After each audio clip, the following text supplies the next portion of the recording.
Good evening, Madam Mayor, and all commissioners as well, and staff. Commissioner Moody, I have that vision of you riding a scooter. Can't wait to get out there with you. I'm looking forward to it. So when you want to do it, just let me know. All right, I'm going to take you up on that. I wish I could have seen Commissioner Lanier. I might have to track down that video from Dallas. I'll get it for you. Okay, I would love that. Maybe share with all of us. I've had numerous people write after that meeting and say, okay, you want to go on a scooter? You know, so people want to see us out there, apparently. Yeah, I've been on them downtown with my helmet. That's good. Yep. All right, let's see, who are we missing here? 1, 2, 3, 4. Commissioner Lanier. We'll give her just another moment to jump on, and then we'll get started. Commissioners, you all know we have a pretty full agenda before us tonight.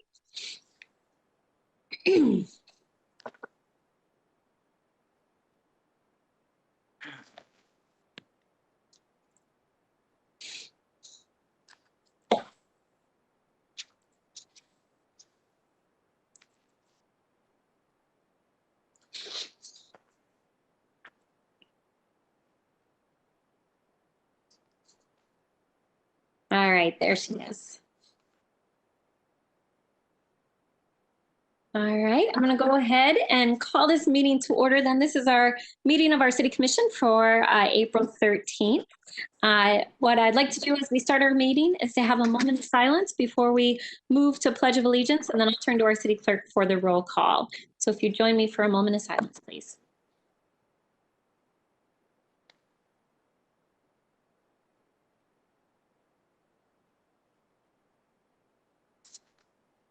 Thank you. I pledge allegiance to the flag of the United States of America and to the republic for which it stands, one nation, under God, indivisible, with liberty and justice for all. All right, thank you. Now I'll turn to our clerk for a roll call. Commissioner Jones, I'm here. Commissioner O'Connor, Present. Commissioner Sassi, Here. Commissioner Ruppert, Here. Commissioner Lanier, Present. Commissioner Moody, Here. and Mayor Bliss. Yes, thank you. Okay, next, commissioners, before I open up for public comment, I just want to bring your attention to a few things tonight. So we have a number of scheduled public hearings. So if you are watching tonight and you want to speak to one of our scheduled public hearings, I'm going to ask you to hold off until I open those up. So we have a public hearing on the obsolete property rehabilitation district at 1002 Hall Street. We have a public hearing on the industrial facilities exemption at 1809 Century. We have our public hearing on the community development annual plan, public hearing on our program agreements with the Michigan State Historic Preservation, and then also a special assessment nuisance role. So those are scheduled public hearings that we will open up a little bit later on. You can call in to give public comment by calling 456-3000 or 311. Hit number 1, and then our first opportunity for public comment, which I will open up momentarily, which is comments only on agenda items that we're voting on tonight. You'd hit 1, and then for the rest of the public hearings, you would hit 2, then 3, then 4, then 5, then 6. So we have a full list tonight. I'll remind you of those as we get closer to it. And then last opportunity for public comment, you would hit 1 and then 7. So before we move to that, I'd like to introduce our translator that's available tonight if you need assistance with translation. So I'll turn it over to Miss Lily Beck. Thank you, Mayor Bliss. Good evening. If you need interpretation services to address the City Commission, I will be able to assist. Please dial 456-3000 or 311 to choose the option you wish to speak on tonight. Buenas tardes. Si necesita servicio de interpretación para dirigirse a la Comisión de la Ciudad, estaré disponible para ayudarle. Marque el 456-3000 o el 311 y elija la opción en la que desea comentar esta noche. Gracias. Thank you. All right, so we'll open up the first opportunity for public comment. And again, these are public comments only on action items. So these are items that we discussed today and voted on today at our earlier meeting. The rules for our public comment period, we ask that you share your name, the city that you live in. You'll be given up to 3 minutes to speak. And then we have some meeting procedures and expectations. So I'll ask, I think the city clerk has those, and I'll ask him during public comment to at least show those for a little bit. Our big request is that people are respectful and they refrain from swearing, name calling, or making derogatory comments, particularly directed at a person's race, religion, or nation of origin. So with that, I'll open up the first opportunity for public comment. And again, these are items that we're voting on tonight. So we ask you for this first public comment period that you're specific about what item you're speaking to so that we can refer to that in our packet. Daniel, do we have anyone in the queue? Here comes the first caller. Thank you. Caller, you're on with the City Commission. Please state your name, the city in which you live, and the agenda item you wish to speak on. You have 3 minutes. Your time starts now. A very pleasant good evening, everyone. This is the Abraham Lincoln of Grand Rapids, pushing 17 years now, reporting into the House of the People as Watchdog Miller, and thanking the citizens and state of Illinois for giving Lincoln 7, as in 5, 6, 7 great debates up and down that state. Let's get to work. On 9B1, the GVSU contract, 83 grand now. That's a pretty much fascist operation there. And could this be bid out? There's got to be plenty of. They threatened me with arrest just for showing up at a neighborhood meeting. 5 guys in blue showed up once. Please reconsider that contract 9B1 and 9B2. It's very vague. I mean, 9B3 is very vague. Transit advertising and dangerously vague.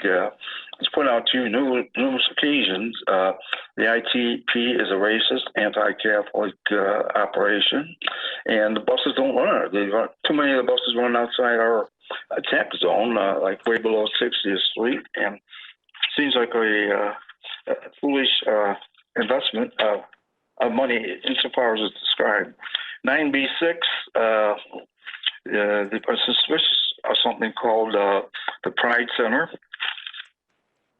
What's that all about? Let's go back to 8-1.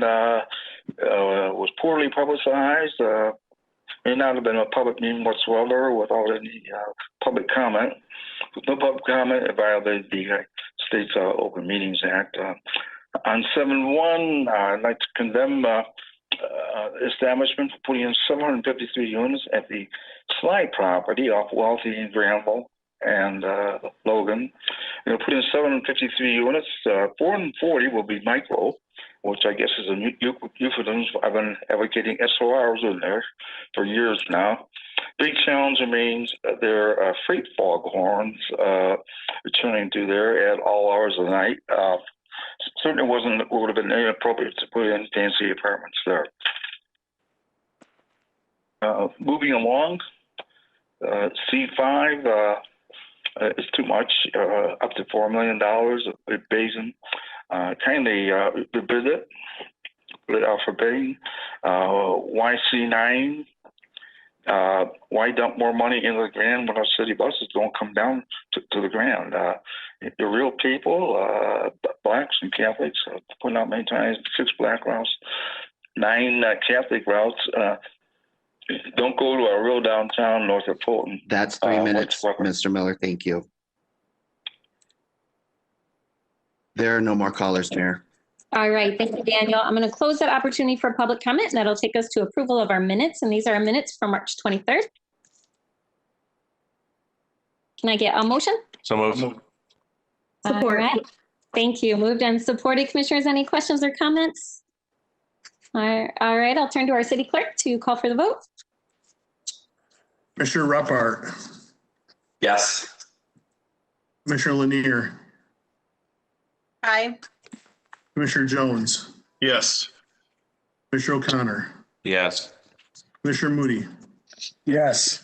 Commissioner Sassi, Yes. Mayor Bliss. Yes, it carries. Thank you. Next, that will take us to petitions and communications, and we have 4 items tonight. The first one is a communication received from Jolanda Howe, Grand Rapids Home for All, with priorities from the Housing Needs and Opportunities Report. That is received and filed. Communications from the Grand Rapids Police Civilians Appeal Board regarding the removal of George Storms. That is referred to a committee on appointments. Communication received by Karen Harshman regarding the Grand Rapids Police Department and protests. That is received and filed. And communications, 171 received regarding helicopter surveillance of Black and brown neighborhoods. And that is received and filed. All right, next that will take us to reports of city officers. We have 3 items tonight. The first one is the city clerk submitted a report entitled Determination of the Local Officers Compensation Commission Establishing Salaries for the Elected Officials. That is received and filed. Second one is a comptroller's report for the period of March 10, 2021 through March 30, 2021 in the amount of $35,838,160.84. That is received and filed. And the third one is a treasurer's report for the period of March 9, 2021 through March 26, 2021. And that is also received and filed. All right, next that will take us to our consent agenda. So our consent agenda includes items that we talked about earlier today during one of our standing committee meetings, and they were voted on unanimously. So tonight with one voice vote, we'll adopt those items. Can I get a motion for the consent agenda? So moved. Support. All right, moved and supported. Commissioners, any questions or additional comments? All right, just one, I'll just do one reminder. And that is that we did postpone the legislative agenda until our next meeting. So with that, I'll turn to our city clerk to call for the vote for the consent agenda. Commissioner Lanier, Aye. Commissioner Jones, Yes. Commissioner O'Connor, Yes. Commissioner Moody, Yes. Commissioner Sassi, Yes. Commissioner Repart, Yes. and Mayor Bliss. Yes, it carries. All right, next that will take us to ordinances to be adopted, and we have one ordinance before us tonight. The ordinance is ordinance amending section 1 of the budget ordinance 2020-15 for fiscal year 2021, amendment number 13. So moved. Support. All right, moved and supported. Commissioner O'Connor from our fiscal committee, you want to tell me about this? Yes, Mayor, thank you. Several items on here tonight. A lot of them are just related to the appropriating and recognizing some transfers for a variety of different funds that we have at the city, including our Parks and Recreation Department, Parks Operating Fund, our Golf Course Fund, our Cemetery Operating Funds. We have 2 items related to street lighting. One is for some recognizing and appropriating dollars for LED street lighting replacement, which is happening throughout our city, as well as some concrete pole replacements. One item of note is that the Stormwater Department is taking $270,000 from our contingent account. This is the first use of contingent fund balance for this year, and it's related to the Knapp's Crossing Drainage District, which has been an ongoing issue we've been working with our partners at the county trying to resolve. So this will be the first use of that for $270,000. We did hear from folks in the department today where we're still trying to figure out solutions to help mitigate those concerns in the future, and working with the folks at the county to try to find a way that this won't be an ongoing issue year after year. Thank you, Commissioner. Commissioners, any questions or comments? All right, I'll turn to our city clerk. Commissioner Jones, Yes. Commissioner O'Connor, Yes. Commissioner Moody, Yes. Commissioner Sassi, Yes. Commissioner Repart, Yes. Commissioner Lanier, Aye. and Mayor Bliss. Yes, and Commissioners, can I get a motion to give this immediate effect? So moved. Support. All right, moved and supported. Any additional questions or comments? All right, I'll turn to our city clerk to call for the vote. Commissioner O'Connor, Yes. Commissioner Moody, Yes. Commissioner Sassi, Yes. Commissioner Repart, Yes. Commissioner Lanier, Aye. Commissioner Jones, Yes. and Mayor Bliss. Yes, it carries. Thank you, Commissioners. All right, so that will now take us to our scheduled public hearings. And Commissioners, as I indicated, we have 5 scheduled public hearings tonight. So we'll start with the first one, and I'd like to combine these two because they're related to the same project. So we have a public hearing to consider the establishment of an obsolete property rehabilitation district pursuant to PA 146 of 2000 for the Isaac Norris and Associates at 1002 Hall Street Southeast. And then the companion item is a public hearing to consider an application for a 10-year obsolete property rehabilitation exemption certificate for the same property located at 1002 Hall Street Southeast. So notice of this public hearing was made pursuant to state law. We do have Mr. Norris with us tonight, but what I'd like to do is first start off with our Economic Development Director, Mr. Gracia, give him a chance to share some information about this project. And then we'll invite Mr. Norris to say a few words if he'd like to add anything on. Open it up for all of you to ask any additional questions. And then if you want to be heard on this item, you can call 311 or 456-3000, hit number 1 and then number 2. So with that, I'll turn to Mr. Gracia. Good evening, Commissioners. So tonight's hearings are related to this obsolete property rehabilitation district and certificate for the project at 1002 Hall Street. It is a existing structure of approximately 3,400 square feet with a basement of about 1,000 square feet that Mr. Norris is taking on as a major rehabilitation project. I'll allow him to talk more about the details of what he intends to do, but I'll just give you the high levels. He's estimated to be investing $330,000 with hard construction costs of $300,000. And of note, he's committed to 100% MBE, MLBE, or WBE participation in our inclusion plan. And I'll let him describe that as well. I would also say that this is a project has been supported on many levels. He'd also received a facade grant of the amount of $10,000 from the South Corridor Improvement Authority previously back in about a year ago.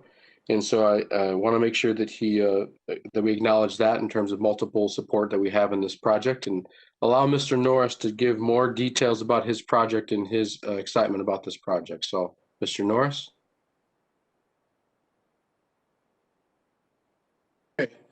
Good evening. Thank you. Yeah, the project is 1002 Hall Street. I believe I've owned that building since 2011. Yes, it is obsolete. It needs all new everything, mechanical, electrical, plumbing, new storefront. What's encouraging about this is the opportunity to reactivate this building as a part of the reactivation of the Boston Street neighborhood area, Boston Street business area, and all the wonderful things that are happening. I own multiple properties in this area. One I just renovated was 1220 Hall Street, which is now the Southeast Market. That was my mother's beauty salon for the past 45 years. And really pleased that it has been taken over by another small minority woman-owned business. I'm very pleased with what they're doing and quite a supporter. Yeah, almost a supporter. I'm putting so much money in that building that I just, I don't know. It's gonna pay off in that the neighborhood is gonna truly benefit from the opportunities of their store, in that they are providing groceries and fresh fruits and vegetables from the neighborhood. And I'm excited about that and really looking to support them. So the renovation of this building, and I mentioned that to say that the building that's on Hall Street is going to be renovated pretty much to look like the same on the inside. And it looks like Southeast Market may be considering also leasing that space because it's right behind the existing space. So looking forward to activating those two properties more so. And I'm hoping that this program will work out well for me in that, and also I'll be able to let other small business owners know and property owners know that this opportunity is available at the city of Grand Rapids to help small scale developers to develop their neighborhood. So yeah, I'm excited about the property, and I hope that you are too. Thank you, and thanks for being with us tonight. Commissioners, do you have any questions for either Mr. Norris or Mr. Gracia? Commissioner Lanier? I'll just add, thank you so much, Isaac, for being with us this evening. Isaac is a member of the Southtown Corridor Improvement District Authority, and we have been seeing many projects from the Boston Square area and some of the other Southtown business districts come before us for facade improvement that Jeremiah mentioned earlier. And we are excited for the reactivation of some of the buildings that have been dormant for quite a bit of time. So thank you, Isaac, for your investment. I know that even if it's not a property that you own, that you have been involved in a lot of those projects. And so I appreciate your work and dedication to the revitalization of many of those business districts. Well said. Thanks, Commissioner. Commissioners, any other questions or comments? Commissioner Moody? Yeah, Madam Mayor, I want to thank Isaac and also echo Commissioner Lanier's comments.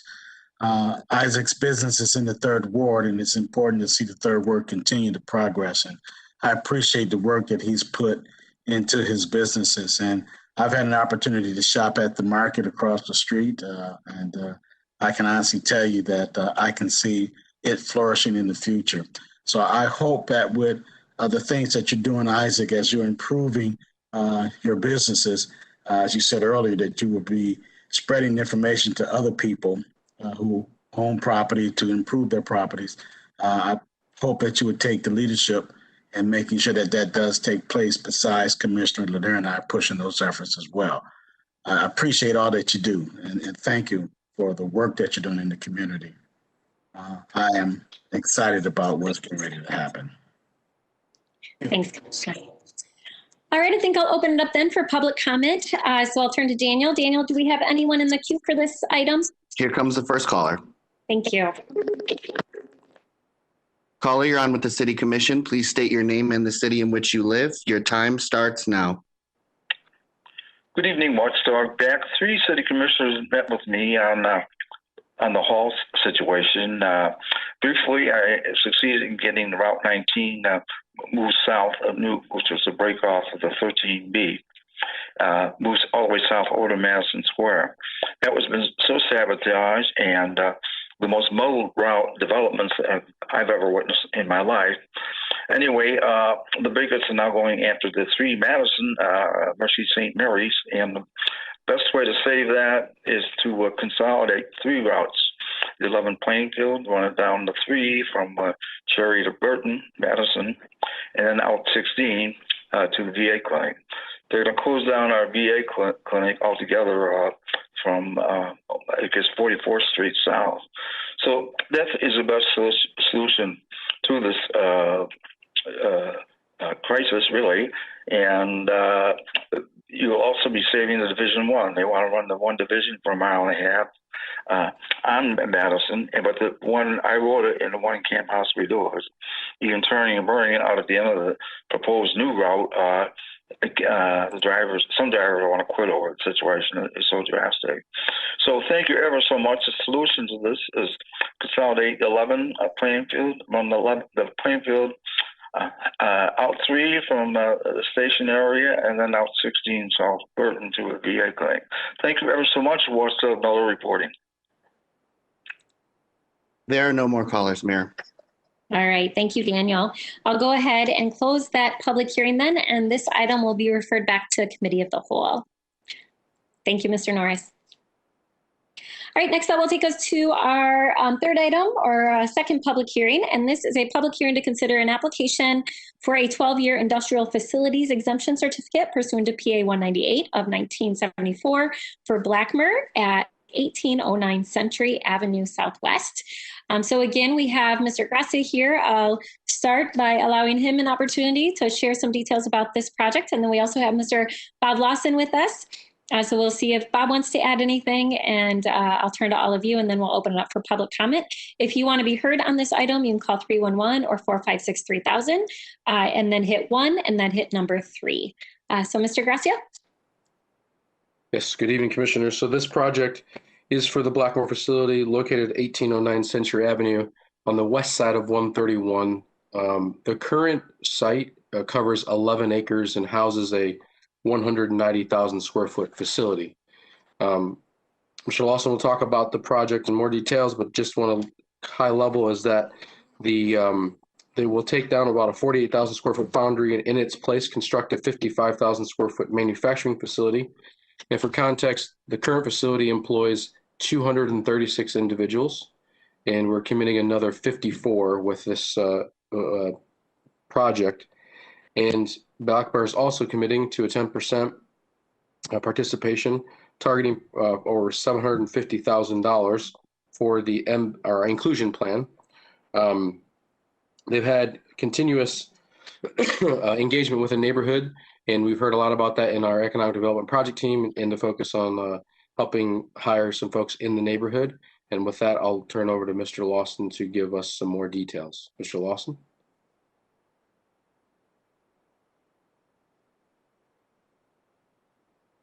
Oh, Mr. Lawson, I think you're on mute. Yep, can't hear you. He was unmuted. Oh, am I the only one having a hard time hearing him? No, Mayor, I couldn't hear him either. Joel, is it with his system? Is he able to speak? Does he have access to speak? Yeah, I think I have him unmuted. Mr. Lawson, can you click on the arrow next to your mute button, which opens up audio outputs, and I need you to select microphone. Hey, Joel, I'm getting a lot of freezing on some of the screens when people are talking. I'm not sure if that's having some internet issues at some people's places, or because I've seen that a little bit too.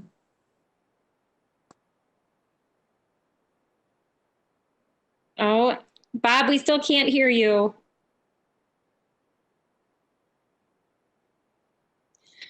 The joys of virtual meetings. I think all of us have had this experience before. Mr. Lawson, if you hover over the arrow over their mute button, it'll open audio options, and then you're going to want to click that and select microphone array. Yeah, this platform is a little tricky. Well, how about let me do this. While Bob's trying to figure that out, commissioners, do you have any questions for Mr. Gracia about this project? No? Okay. Well, why don't we open it up for the public hearing, and then if there are some comments afterwards, and Bob, if your microphone is fixed, I'll turn it back to you to wrap it up, okay? All right. Okay, so Daniel, do we have anyone in the queue for this public hearing? Not at the moment, Mayor. I don't know if we're caught up to live. Okay, can you double check on that? You or the city clerk? So again, public hearing for Blackmer for the 12-year industrial facilities exemption certificate. Yeah, I was counting from between this morning and this afternoon or this evening. We're about a 30-second delay between WebEx and YouTube and Facebook. Facebook and YouTube are about on the same. Okay. All right. Are we caught up now then, Daniel? Seems like it. Yep, Facebook does appear to be live, so there are no callers in this queue. Okay. Well, I think Bob, I'm so sorry that we can't hear you. You're welcome to email us any additional information that Mr. Gracia hasn't shared, but I'll go ahead and close this public hearing then, and we'll refer this back to Committee of the Whole. All right. Sorry about that, Bob. Okay. All right, Commissioners, next that will take us to our fourth public hearing. This is a public hearing on the fiscal year 2022 Housing and Community Development Annual Action Plan. So I will start this with turning to Ms. Bohatch to share with us some information, and then we'll open it up for public comment. If you wish to be heard on this item, you can call 456-3000 or 311, hit number 1 and then number 4. So Ms. Bohatch. Good evening. At your meeting on March 23rd, funding recommendations were presented for projects and programs supporting outcomes under the Neighborhood Investment Plan. These recommendations consist of approximately $6.3 million of investment and were detailed in the draft FY 2022 Housing and Community Development Annual Action Plan. The annual action plan serves as the city's application to the U.S. Department of Housing and Urban Development for Community Development Block Grant, Home Investment Partnerships, and the Emergency Solutions Grants programs. The annual action plan covers the first year of the city's 5-year consolidated housing and community development plan, which was adopted by the City Commission on February 9th. The annual action plan specifically identifies activities that will be carried out from July 1 of 2021 through June 30th of 2022 using the funds previously, the federal funds previously identified, but also includes activities supported with the Justice Assistance Grant Program funds. So tonight's public hearing is part of a 30-day public comment period that began on March 19th. And after this public hearing, written comments will still be accepted and may be provided to the Community Development Department through 5 p.m. on April 19th. Thank you, Ms. Bohach. Commissioners, any questions? I know we've already been briefed on this item. Okay. All right, then I'll open it up for public comment. Daniel, do we have anyone in the queue? Here comes the first caller. Thank you. Caller, you're on with the City Commission. Please state your name and the city in which you live. You have 3 minutes. Your time starts now. Good evening. Watchdog Miller back. I brought this up many times over the years. And we need not smoking on senior developments such as Mount Mercy. You have it for your 4 city properties, but not for such property as March Ridge, at Grandview, or Plymouth Arms. We need non-smoking in there. Plymouth Arms has 80 units. And the situation is very crude and negligent, and we've been under virtual house arrest for almost a year now with the Lansing lockdowns. And at one time, Commissioner Lanier seemed to hint that she would look into it or sponsor it, but we're still off all the smoking. Please look at the Fulton home property, midway out Fulton on East Fulton, for some kind of development for low-income housing. The 14 runs there 6 days a week. And next, this whole so-called housing crisis would be resolved if it would simply bounce the illegal. Illegal alien is illegal. Thank you ever so much. Watchdog Miller reporting. There are no more callers, Mayor. All right. Thank you, Daniel. I'll go ahead and close that public hearing. I know we are still getting comments via email and in letter form, so hopefully you all are getting copies of those as well. So we'll close that public hearing, and that will be referred back to Committee of the Whole. All right, next I'll keep Ms. Bohach on. The next public hearing is on programmatic agreements with the Michigan State Historic Preservation Officer. And I'll turn to Ms. Bohach to tell us about this. Again, this is something that we consider every year. And then I'll see if you all have any questions, and then I'll open it up for public comment. Ms. Bohach. Thank you. So Section 106 of the National Historic Preservation Act requires federal agencies to consider the effect of program activities on historic properties. The U.S. Department of Housing and Urban Development delegates its responsibilities to local agencies to act on their behalf. So the Act also allows for programmatic agreements to be developed as an alternative process. The city has 2 such agreements in place with SHPO, the Michigan State Historic Preservation Officer, in order to comply with this responsibility. These agreements are really important because they provide more local control of project review and significantly reduce the review times because we don't need to submit them to the state and wait for them to respond. So this public hearing offers the opportunity to comment on the effect of both non-lead hazard reduction and lead hazard reduction activities on the character of historic properties.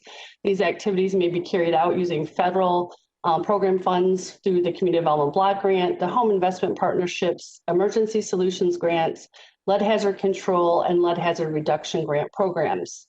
And again, just as the other comment period, we will continue to take, after tonight's public hearing, we'll continue to take written comments through 5 p.m. on April 19th.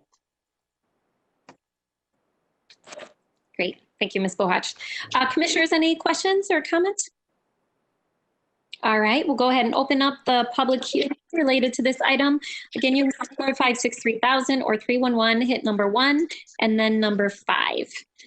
Daniel, do we have anyone in the queue? Not at this time. I believe we still have a few more seconds until we're live.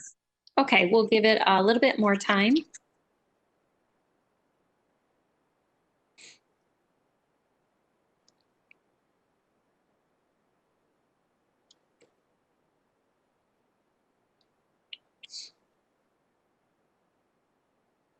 All right, do we have anyone in the queue, Daniel? No, ma'am. Okay, then I'll go ahead and close that public hearing. And I believe that will be referred back to us at Committee of the Whole. And then our last public hearing tonight, Commissioners, this is a public hearing where the City Commission, all of us, we hear appeals on the special assessment nuisance rule. And this is nuisance rule 8756. And again, we act as a body to review these appeals. And so this public hearing is specifically for individuals who are seeking an appeal. So someone who is on the special assessment roll or nuisance roll, and they are coming to us to seek an appeal. So we'll start tonight. Is that Ms. Paula that I see there? There she is. We'll turn it over to Paula to give us some background on this, and then I'll open it up for public comment. And again, this is specific to individuals who are wanting to appeal an item on this roll. Thank you, Mayor. Can you hear me? Okay. The Assessor's Office has prepared the Special Assessment Roll 8756, comprised of unpaid charges for services and code violations that were due to the City of Grand Rapids between July 1st, 2020 through December 31st, 2020. So these charges stem from miscellaneous items such as housing violations, yard violations, rental certifications, blight monitoring, and these invoices remain unpaid. Property owners were notified back in February on the 25th, and also of the charge and the appeal process. The special assessment roll has been open for public inspection for the required 2 weeks, but that was starting back in February on the 25th through today, April 13th. And in addition, that we have posted the entire special assessment roll on the city's website. So to date, the assessor's office has received 15 appeals, and tonight is the final opportunity for those notified on that roll to make an appeal and file their appeal with our office. So I will mute myself and listen to any appeals. Thank you, Paula. So Daniel, is there anyone in the queue yet?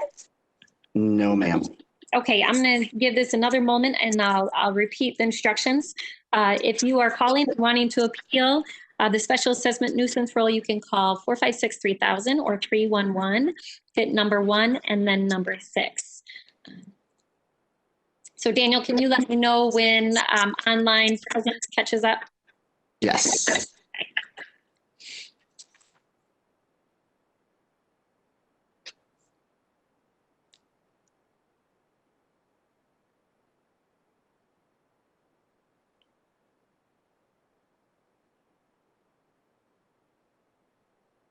Just a few more seconds. Great.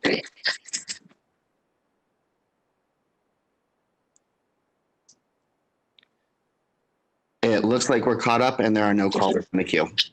Okay, thank you, Daniel. I'll go ahead and close that public hearing, and that will be referred to our Community Development Committee. So those of you who serve on that, will be following up on that at our next meeting. All right, that will take us to our last opportunity for public comments tonight, and these are public comments on any other item. Again, you can call 456-3000 or 311, hit number 1 and then number 7. And then maybe City Clerk, if you can put back up kind of the expectations for public comment just one more time for a few minutes, that would be great. And I will turn to Daniel to see if we have people in the queue. Here comes the first caller. Thank you, Daniel. Caller, you're on with the City Commission. Please state your name, the city in which you live. You have 3 minutes. Your time starts now. My name is Deborah Jada, and I am a longtime resident of the city of Grand Rapids. Here's my public comment. Stop the GRPD from targeting protest groups such as Justice for Black Lives and We the Free People.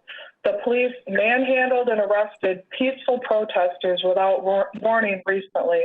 It is not against the law to protest without a permit according to the Constitution. The ACLU will be contacted if this does not cease. One day there will be a lawsuit that costs the city a tremendous amount of money.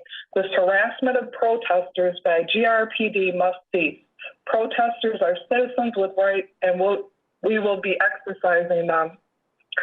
I also want to say that the people that were arrested recently need to have the charges dropped. There have been 8 people that I'm aware of that have been arrested recently, including leaders of these groups, and this needs to end now.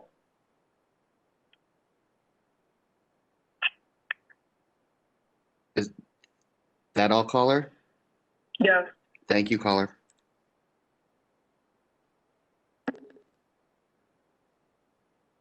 Caller, you're on with the City Commission. Please state your name and the city in which you live. You have 3 minutes. Your time starts now. My name is Corey Anderson, and I'm with People Foundation Services in Grand Rapids, Michigan. And I may have picked the wrong option or the wrong outcome, but again, I may have picked another outcome, but I picked this one. And I just wanted to say, again, I'm with People Town Neighborhood Services, and we're one of the contractors. And we just wanted to say thank you so much for what you guys do for us and the young men, for the program that works with young men of color between the ages of 18 and 24. And our main goal is to help change the way they think about themselves, community, and employment, and get them employed and keep them employed. And the fact that we have that partnership with the city of Grand Rapids has helped change the lives of so many of our young men. And so we just look forward to continually doing that and helping young men in this city. So again, thank you so much. Thank you, caller.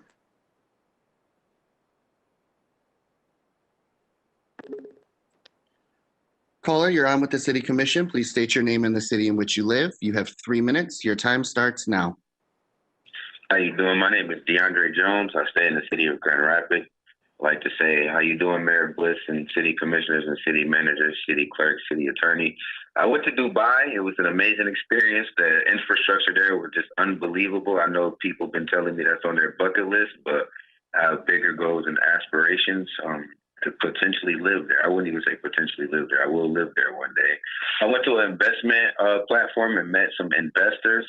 I'm working on finishing the financials for my pitch deck. I work with people and met some people that want to partner with me who was actually partnered with Adidas and the Leonardo DiCaprio Foundation. I see that you guys are going to be passing the Cure Violence. I definitely support Cure Violence. When they actually did their first presentation at Needland Church, I was there. I'm all for that, but we also need to talk about economics and building up the minority and gentrified and impoverished communities, and that's something that I want to work on. I see that you guys also have the youth initiative to hire at least 1,000 or 600 or 650 kids. I believe with my initiative and the marketing and the people that I've met that I'll be able to contribute to hiring youth year round. That is my goal. Mayor Bliss, I have my new merchandise that is actually on Champion. I've actually been working with Champion brand. And they told me that if I happen to do, because they're working on sustainability, one of the things that I really care about in all of their clothes is literally used without coal and sustainable energy. And so they told me if I was able to bring enough attention to it, that we can actually have an official collaboration. So I'm working on some crazy things that can bring some innovative and positive attention and show Grand Rapids in a positive light. I definitely would like to talk to more of the commissioners about my project. I would like to talk to you guys more about esports. Esports is actually the second biggest sport in the world behind the NFL. The only thing that's bigger than esports is the NFL. And so I have a partnership, an alliance with the Michigan High School Esports Federation, and they have 33 schools across the state of Michigan playing interstate esports. That's something that I would like to implement here in the city of Grand Rapids to bring us on the wave before it gets too big, and then we're kind of just now knowing about it. So that's something I wanted to put out there. I also have a meeting with the global staffing agency called Planet Technology that hires people for the IT space and technology space. As we see that there's a lot of jobs in IT, and that's something that I'm really looking to innovate and be able to train youth and being able to get people salary jobs that will be able to stimulate the economy, but also potentially get people global jobs. So as I've been on this entrepreneurial journey to build up the economy, stop violence, and bridge the wealth gap and the education to employment gap, I just hope that you guys see my passion, see how far I'm willing to go, and I hope that after everything Thank you. is That's done, 3 minutes, caller. Thank you. Thank you. Caller, you're on with the City Commission. Please state your name and the city in which you live. You have 3 minutes. Your time starts now.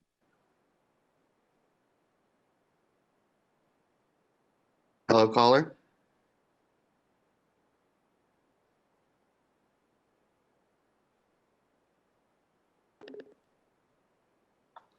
Caller, you're on with the City Commission. Please state your name and the city in which you live. You have 3 minutes. Your time starts now. Hi, my name is Allie Bates, and I'm the president of Justice for Black Lives. First off, I just want to apologize for my language the last time I called in. I admit that my emotions got the best of me, given that I was threatened, and the lack of response from my city commissioners were very concerning. But I'm not here to talk about that. It deeply angers me to have to once again ask the commission to vote to defund GRTD as well as for the police department. The men and women who vowed to protect and serve to stop targeting Black and Brown community members, especially our grassroots organizations. I'm really curious as to how my city commissioners are going to justify the GRTD ambushing a group of peaceful protesters, welcoming a women's march that consisted of survivors of sexual violence, as well as injuring many people in broad daylight in the middle of the city. You gave us Brown and Taylor Way, that was great, but can you give us human decency? Can you give us police accountability? Can you give us transparency as to where our money is going? Or is property and optics the only thing that has value to you? With that being said, this is a reminder that you all work for us. Please remember that. And once again, defund GRPD and fund the community. I yield my time.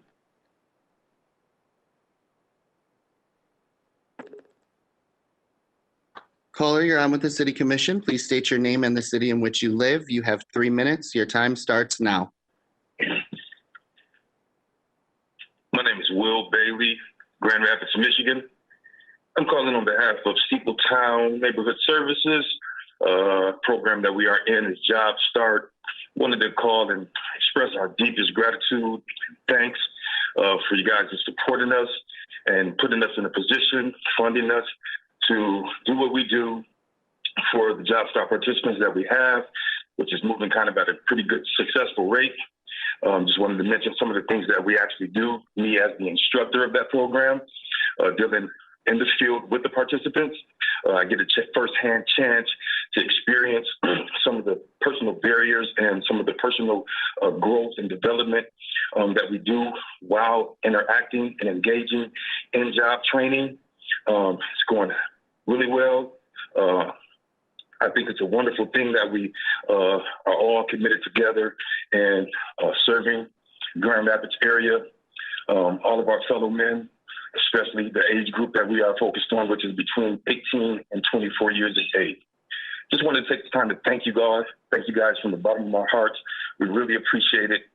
And yeah. Thank you, caller. Caller, you're on with the City Commission. Please state your name and the city in which you live. You have 3 minutes. Your time starts now. Well, my name is Andrew Fishback, and I'm a resident of Grand Rapids. I'm gravely concerned with the rogue behavior of the Grand Rapids Police Department, specifically speaking on the aggressive behavior of police on March 27th. In accordance with the GR Special Events Coordinator, the Women's March for Sarah Everard received a permit from the city. One of the speakers at this event was also hosting a call to action rally beforehand. Communicating with the permitted Women's March, both groups had a plan for joining up together at the permitted location of Rosa Parks. Captain Vincent Riley was fully aware of this collaboration after speaking with the Women's March organizers, yet both groups at the park were ambushed and aggressively assaulted by the Grand Rapids Police. Despite having a legal permit from the city, the Women's March was charged through, creating an unsafe and traumatizing environment for everyone, many of whom are survivors of violence.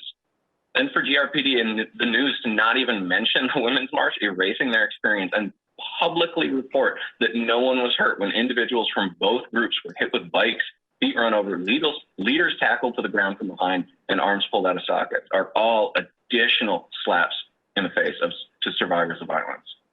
The police ruined what was a really beautiful day of support for many grassroots organizers and survivors and turned it into an afternoon of violence because they have a petty and personal vendetta against Justice for Black Lives and their calls for refunding the community. The excessive number of officers and cars for a situation with no crimes is exactly why we call out to refund the community from the GRPD's budget. All of you on the call are not part of the police department, but your words carry more weight than ours. You have a chance to support the truth, because there's a lot of video evidence showing the truth. You can release public statements and you can call the police and courts and systems on your citizens' behalf. There needs to be consequences for the officers involved. Or you can keep silent and show your loyalty to the police department and apathy for unwarranted violence on your constituents and neighbors. So I yield the rest of my time.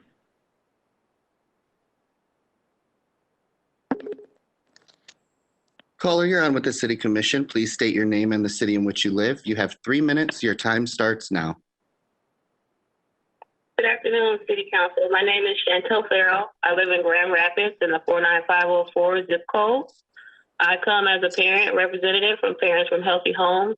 As you, the Grand Rapids City Council, begin to discuss the budget process for the fiscal year of 2022, it is imperative that you include funding for the lead ordinance and the lead pilot program to be implemented this year. For years as a city, we have been discussing the impact of lead poisoning in homes and the ways to reduce children being poisoned. The time is now to implement the lead ordinance certification process for rental homes in the city. We have launched our Raise the Standards campaign and are raising awareness and collecting signatures of support for this ordinance to be passed and funding allocated. My family was impacted by a house that was poisoned with lead. It poisoned my child, my daughter, who is 5 years old. She had a lead level of 9. And we didn't get any help from the landlord or the rental company who was managing the property for them when we found out the home had lead in it. Instead of our landlord taking precaution and trying to put some preventative measures in and trying to fix the issue, they ended up just not re-renting the property to us and ended up selling it to just be done with the issue instead of fixing the problem. So instead of them helping fix the issue, all they did was pass the issue on to someone else and possibly poison another family as well. With that being said, had that home been cleared with a lead inspection certification, I probably wouldn't be here today speaking in this meeting. And as one of the largest cities in Michigan with a large number of old housing stock, it is imperative that we enact policies that are proactive and not reactive. We know that implementing a system to implement a lead clearance certification process will take time and it will take money, but we can afford to do nothing, and we cannot afford to do it by putting the price tag on our kids' lives. We can no longer use our children as lead detectors in the homes that are riddled with lead in the Grand Rapids community area. Thank you for your time.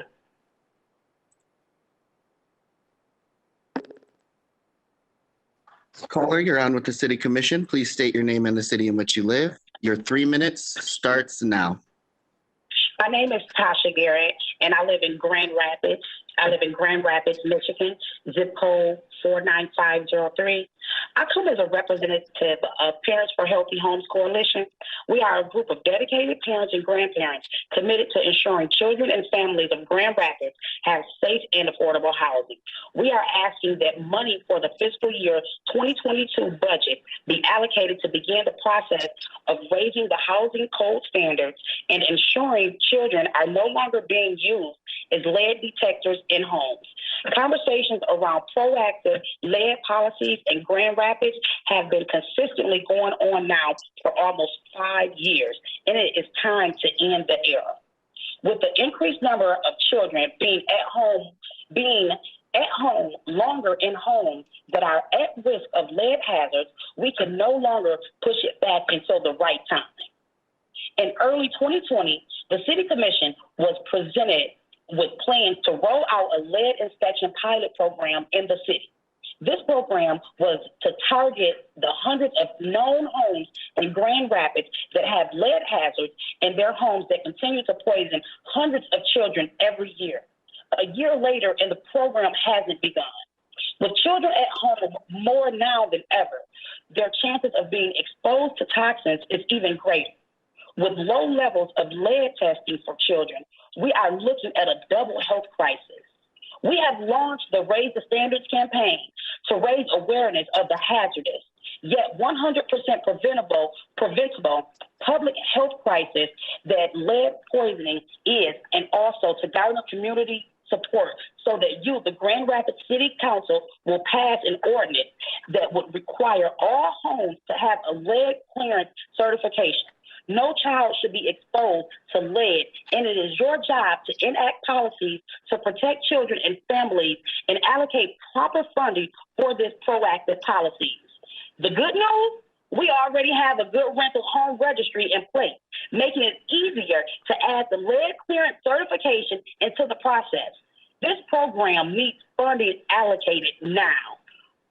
We hope that we can work together so that the children being lead poisoned will no longer be a public health crisis in the future. Thank you.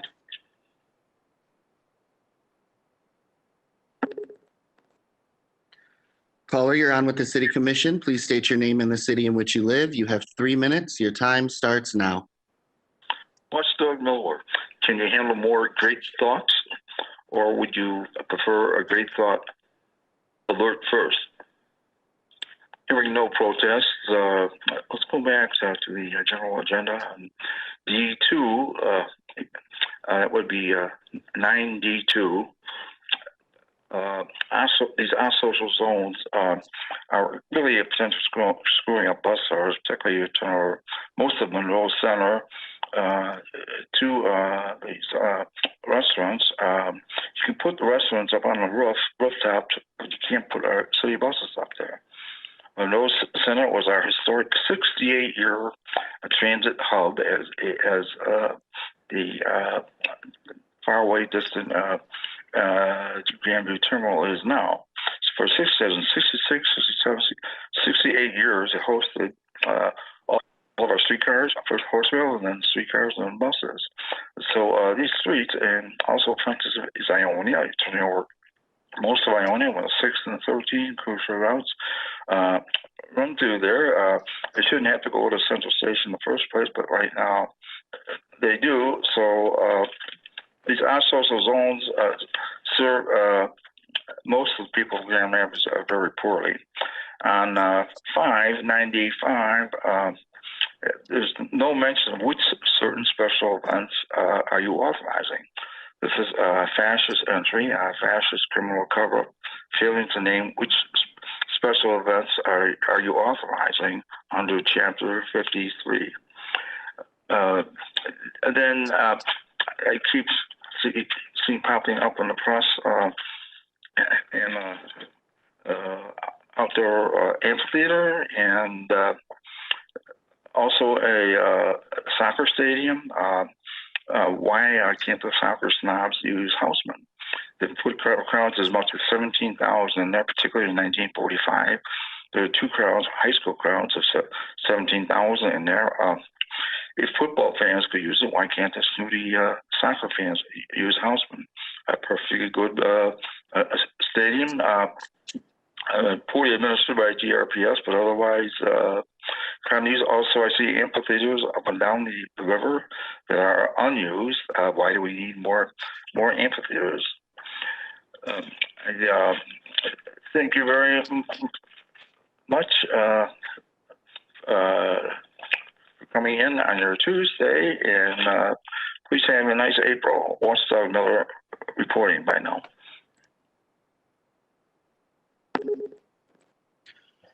Caller, you're on with the City Commission. Please state your name and the city in which you live. You have 3 minutes. Your time starts now.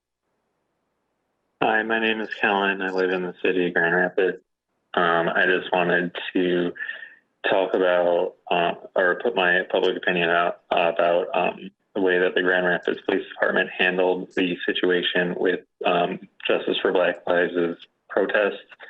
As the previous caller put out, they were given explicit permission by the Women's March organization to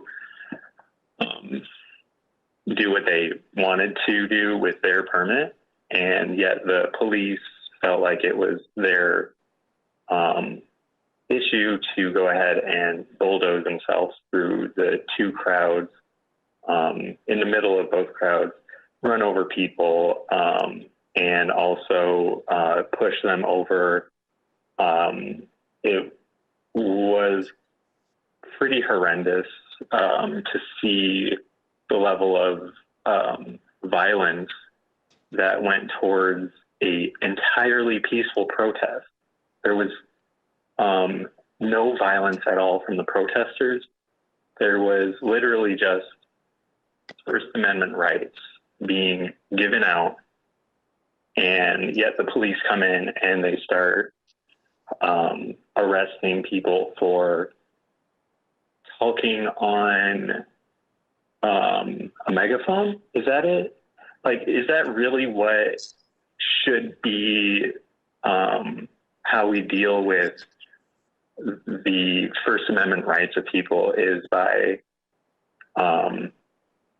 having them get permission to do the things that they're doing and still arrest them / assault people that are with them.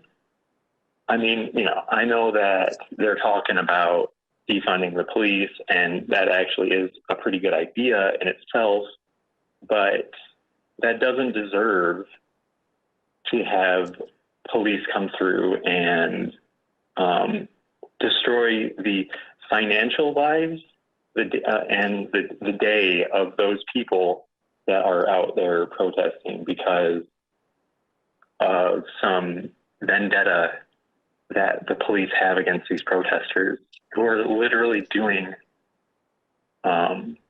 about the absolute minimum of like what a person, or the absolute minimum of what a person should do when they want to protest. Like, it's just hard. And then that's 3 minutes, caller. Thank you. Okay, thank you. Caller, you're on with the City Commission. Please state your name and the city in which you live. Your 3 minutes starts now. Hi, my name is Nikki, and I'm from Grand Rapids.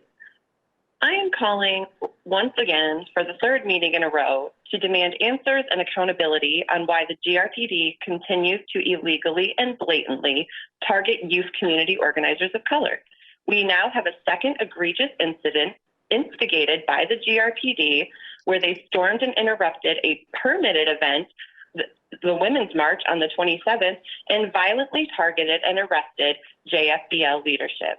The vice president of JFBL, while cheering and chanting in support of the Women's March as it entered Rosa Parks Circle, was tackled from behind by GRPD, and 2 others were injured as they attacked and tackled him. He was literally doing nothing wrong or illegal. How do we have the resources to send nearly 20 cops after peaceful protesters who are doing nothing and posing zero threat to anyone? Do you all understand that the police harassing and targeting community organizers is happening in this city and is illegal? If so, what do you plan to do about it? When Black and brown youth organizers cannot count on the safety in their own city from those paid to protect them, this is a clear example of racial bias in policing. Grand Rapids is not exempt from this. It is your job to hold this institution in check. It is clear the only reason JFBL is being targeted is because they are the most vocal in support of defunding the GRPD. But make no mistake, when the community sees police treating youth organizers of color like criminals for constitutionally protected speech, the idea only gets increasingly palatable to the general public. Please, this institution needs to be put in check before they kill someone, since they've obviously already made it clear they are willing to cause injury to silence those voices that dissent against them. I yield the rest of my time.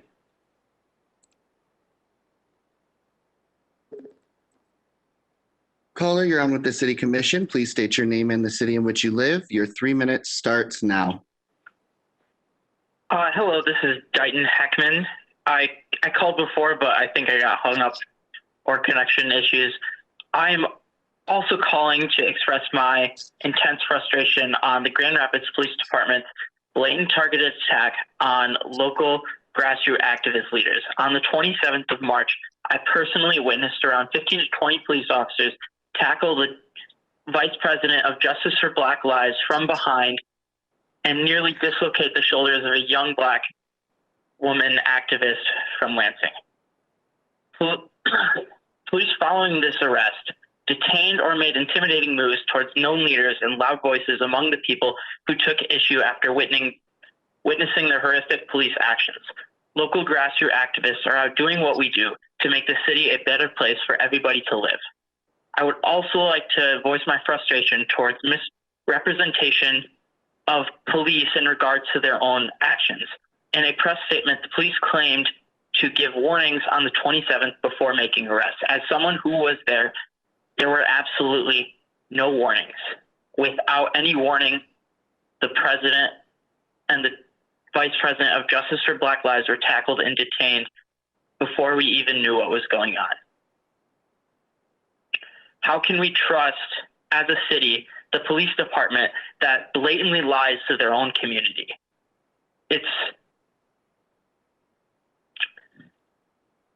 I would like to also state that as activists, we are out on the streets protesting on a call for reallocation of police funds to help the community and to better the community.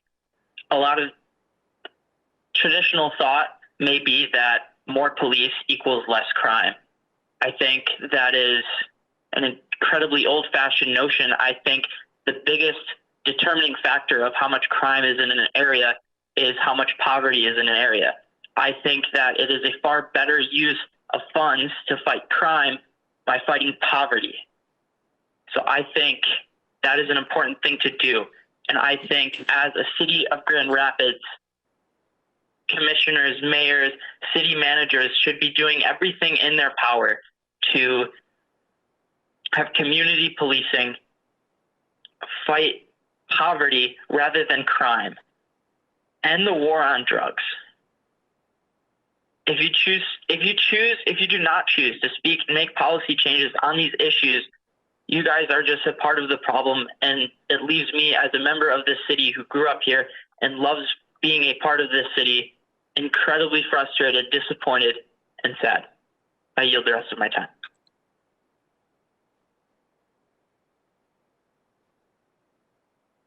Caller, you're on with the City Commission. Please state your name and the city in which you live. You have 3 minutes. Your time starts now. Hello, my name is Javier Reyes, and I live in the city of Grand Rapids. Address is 1344 Mary Warren. And the reason for me calling, first of all, I want to say thank you, everybody, for your hard work. And reason to be calling is hopefully that anybody can hear me out. We need lights in our street. I mean, at least one light that'll help. Due to more than a few, my cars got broken into in the neighborhood around. Also, plenty of water. I mean, when it's rainy days, a lot of water overflowing and getting into the houses. If anybody out there can hear me out, help me out, I mean, it will be very appreciated. I mean, thank you for your hard work, and hopefully, anybody can hear me out for the better of our neighborhood. And just want to say thank you very much. Thank you, caller.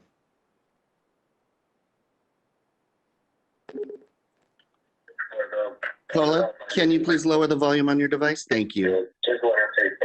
Yes, hold on. Hi. Perfect. You have 3 minutes. Please state your name and the city in which you live. Your time starts now. Hi, this is Maggie Smith. I am calling from the 3rd Ward in Grand Rapids. And I'm calling in solidarity with the young people in our community, Justice for Black Lives, who are doing you, the leaders of our community, the favor of trying to hold you accountable for keeping our community safe or making it safer for young Black and Brown people.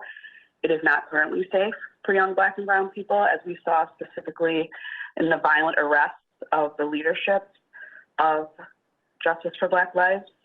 A word that I've heard a lot from those of you who would be sitting on the dais if we were in our normal meeting space is equitability and equity. And there's nothing more equitable than being able to exist free from violent harm and trauma within your own community. And that is not the reality for young Black and Brown people in our community today. Because we have a violent, corrupt police force, they have your blessings because you fund them so fully, and you do not check them when they perform violence, as they have repeatedly on camera for years. These young people are calling for accountability. We should listen to them. If more harm continues to occur, and of course, just because someone has not been killed, there has been a ton of violence and trauma inflicted on these young people by city actors that you are in charge of. Those lives and that trauma, should there be more continued trauma, will be yours to answer for. You are our leaders, and you need to act as such. I yield the rest of my time.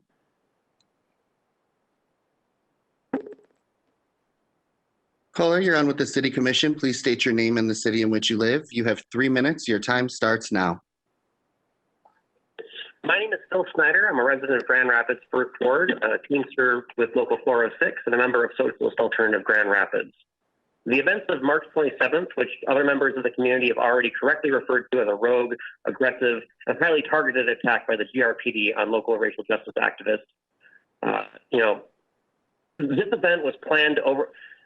This event was a planned overlap with and share the sound amplification permit with the Women's March, which, it should be stated, the police also illegally broke up. And it can't be stated enough. They had the permit. The police also stole sound amplification equipment, which was not being used from Rosa Parks Circle. Again, despite the permit, there was no warning from the police whatsoever. They lied, as they are wont to do. In their statement, I just want to say this. I was there. When they attacked, I was cheering on the Women's March entering Rosa Parks. Back turned to the bike cops as they were entering, and only realized what was happening as they rode past me and attacked the vice president of Justice for Black Lives. Anyone watching the footage of that day can see plain as day that nobody was aware of this oncoming assault. So you tell me, what justification can there be for the police to enter a legal, peaceful rally for racial justice, a rally which was pointing out police overreach and which was authorized by the permit holders? They broke it up, arrested people for doing the very act that was authorized by the said permit. You know what? Just for fun, let's say the police have found some inane loophole here and the permit doesn't count.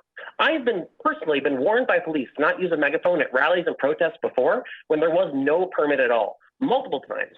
And not just multiple times at different events, multiple times at the same events, almost every time. Sometimes they ignored me entirely. Was I ever arrested? No, they let me be. Now I wonder why that is. Could it be that I'm a white guy? Could it be that they weren't the target of those past protests?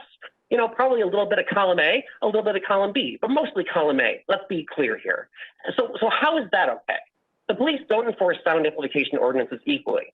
And why are we even arresting people for sound ordinances at all? Now, I just applied for an amplified sound permit earlier today for an upcoming event. And you know what is said in the guidelines that your special events coordinator shared, plain as day, that if other groups are allowed, they may have expressive speech in the permitted areas. So I think I've probably said about enough here, but Socialist Alternative demands that the charges against the demonstrators on March 27th and the Grand Rapids 8th of March 8th be dropped. We demand that the police be defunded to the minimum per our city charter at the present of 32% in order to fund education, public transportation, and housing, which would do far more to reduce crime in the city than military-grade equipment and helicopter rides. And finally, we demand democratically accountable boards elected directly from our communities with hiring, firing, and subpoena power over the police, so this sort of crap doesn't happen ever again.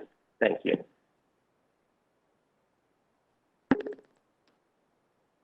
Caller, you're on with the City Commission. Please state your name and the city in which you live. Your 3 minutes starts now. Hello, City Commissioners. My name is Connor. I live in Grand Rapids, Michigan, of course, and I'm just calling to say that I'm incredibly infuriated with how the police responded to a peaceful protest recently in which the leaders of Justice for Black Lives were tackled by the police. And I don't get it at this point, honestly, how the police can continue to approach these issues with more force when this is a deep-seated problem that needs to be addressed. You are our citizen representatives that need to be empowered to either demand the changes in necessary training here in our city as soon as possible, or the police need to see real lasting impacts on their bottom line that will actually get them to change. And that the only way we can do that is to potentially defund the police. And so if you don't do that, I am very much curious how you're going to be able to actually get the police to change their ways at this point. And so if you can come up with any other solution, I'm all for it. I would love to see that in another stump speech or some other way of you like showing the city that you can make that kind of a difference. But at this point, I'm not seeing it.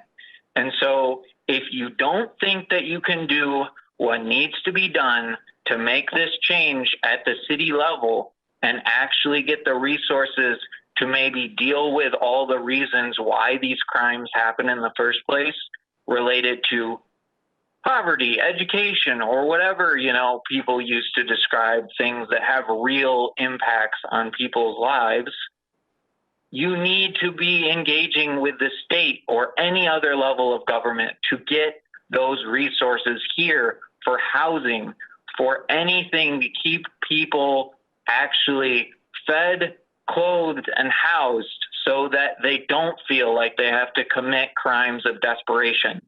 So I implore you, city commissioners, to do something and show us that you're doing something. Something has to change, and it has to change as soon as possible, because we can see from the events that are happening right now in Brooklyn Center, Minnesota, that this is a major reckoning that is going on with our country, and you can either be on the front end or the back end of that change.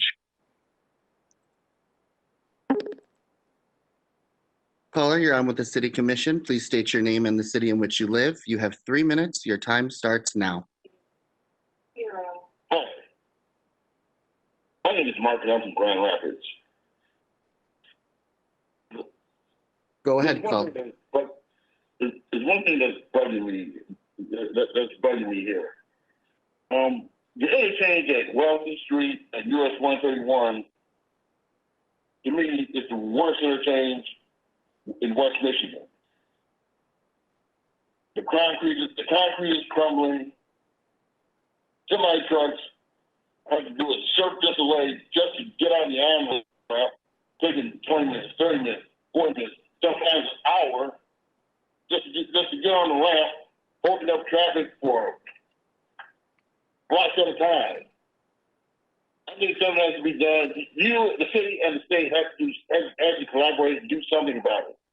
Either to me, it has to do a total overhaul, a traffic circle, something, anything. What what it is up there now. Because I'm telling you something right now. If nothing is done within the next 10 years, you might see a catastrophe. You might see a catastrophe like half. But we saw Minneapolis several years ago when the bridge collapsed right in the Mississippi River. Something has to be done, and it has to be done right now. Because if not, something like that will happen. Thank you very much.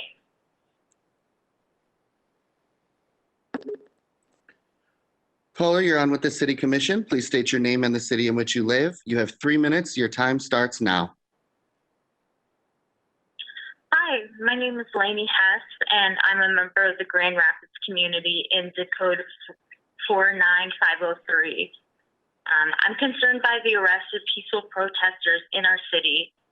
The activists that were arrested are people who do work to better our community. They provide aid to houseless people that the city has left behind, and they are speaking out in the interests of the Black community that the city has also left behind. These leaders are essential to the well-being of our community, but they have been harassed, attacked, and arrested by GRPD. This behavior towards peaceful protesters is absolutely unacceptable.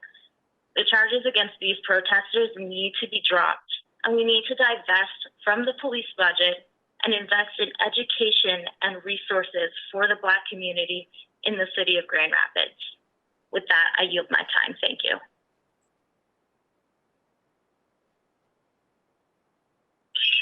Caller, can you please lower the volume on your device? Hello, caller. Yes, thank you. You have 3 minutes. Please state your name and the city in which you live. Your time starts now. Hello, my name is Brandon Bilski. I'm from Grand Rapids. I'm calling in support of the members of JFBL, the vice president who was brutally tackled. I was right next to him and football shoved from behind to the ground as well. I have the bruises and a bloody knee to show for it, and it was brutal. It was without warning, and I saw them tackle him. We were all cheering on the feminist march, and I think Phil made the way that you don't enforce your policy anyway at other protests, maybe because Phil is white, I don't know. And the president of JFBL, Ali, also outlined it very well, that this was a targeted and brutal attack. And watching protesters be carried away at a protest that was peaceful. I've done many marches. Like, there's already a permit for large, loud speakers to be used, and to have this happen shows a grotesque violation of just what Grand Rapids ought to be, and it's really inexcusable that the GRPD did this. And I'm asking for the commission to show leadership right now in support of those who were there to seek justice for actions of police violence, and they interrupted this event that was calling out their brutality and calling for justice for Breonna Taylor, for George Floyd, and now Dante Wright, and the Grand Rapids 8 who were just recently violently arrested doing the same thing. I want to remind the city of the great work that we have to do right now, acknowledging the structural racism we had before this, with the Third Ward getting very dismal low amount of investment in the city. We have lead levels worse than Flint, a housing crisis deepened by the pandemic that's left many residents struggling. And we need to reinvest in the community. And as a national debate coach who had this topic, like, the evidence is very clear that more policing does not solve crime. Investment does. Giving people what they need solves crime. Having lights so cars aren't getting broken into solves crime. We need investment in the city, and the Grand Rapids police spends their money brutalizing protesters, and it's unconscionable. It's disgusting. And I'd like to remind you of a quote I brought up to you earlier. In times of oppression, to stay silent is to err on the side of the oppressor. That's Desmond Tutu. And you have power here to really help the community, and I really hope that you do the right thing. I yield my time. Thanks.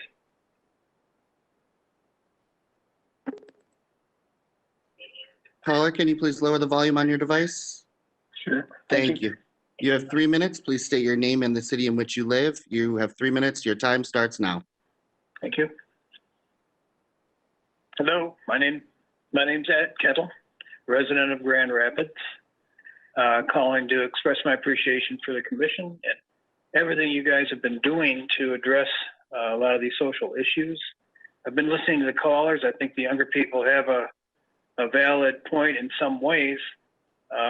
What they have in zeal, I think they lack in information, because as a member of your Public Safety Committee and working on a couple of other committees right now to bring some solutions to things. I can't express too much on that right now, but there are people in the community that are working very hard to bring solutions to these problems. And Chief Payne and the police department are in an untenable position, trying to uphold the law, keep things orderly.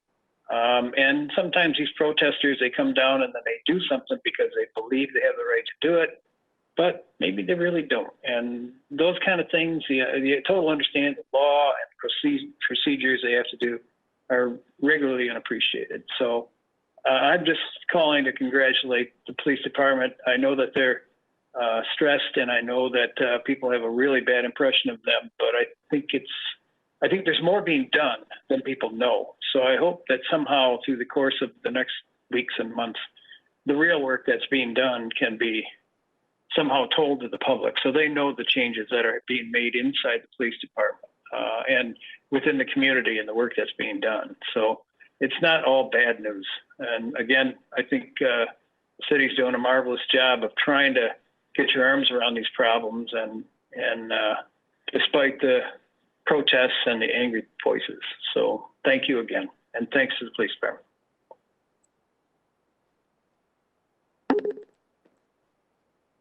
Caller, you're on with the City Commission. Please state your name and the city in which you live. You have 3 minutes. Your time starts now. Hi, my name is Simona Boson. I was watching the live, but something went wrong, but it's okay. I'm going to say what I have to say. I'm calling to voice my concern about the violence the police has shown towards Justice for Black Lives. It's ridiculous and disgusting. I participated in these protests and was deeply disturbed by the actions of the police.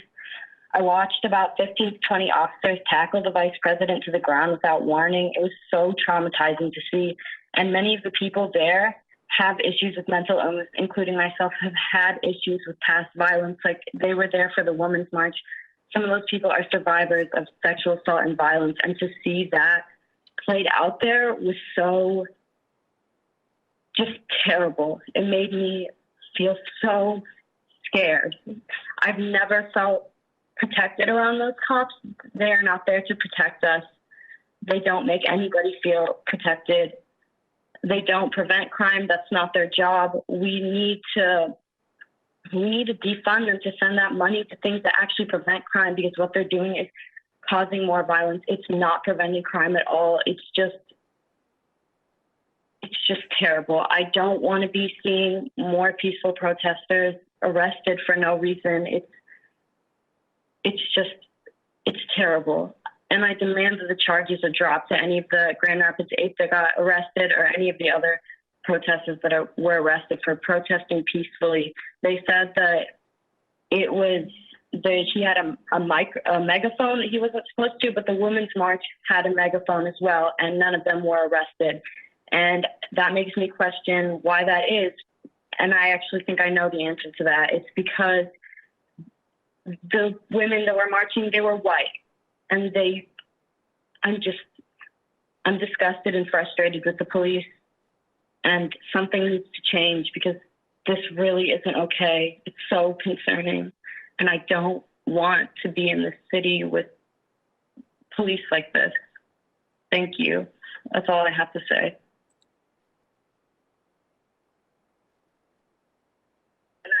Caller, can you please lower the volume on your device? Thank you. You have 3 minutes. Please state your name and the city in which you live. Your time starts now. Hi, I'm Chris, and I live in the city of Grand Rapids. I just want to express my appreciation and thanks to the Grand Rapids Police Department. They spend their time protecting and working for people they don't know. They put their lives on the line every single day. for this community. Certainly, I feel terrible about the experiences that group had with the protest. But as I understand, they didn't have the correct permits. They had been breaking the law. And if I remember correctly, they might have been down by the vaccination center where the elderly people were getting vaccinated that day. And that was quite disruptive and upsetting as well. So I just want to thank the Grand Rapids Police Department. They're doing a tremendous job. They're solving crimes. They're stopping crimes. They're putting criminals behind bars. Victims of crime are finally seeing justice. And I just wanted to say that. I think they deserve a great big pat on the back and keep up the great work. You have a lot of citizens in Grand Rapids that support you. I'm sorry that not everybody will speak up, but I believe that the majority of the citizens in this city are 100% behind the Grand Rapids Police Department. Thank you.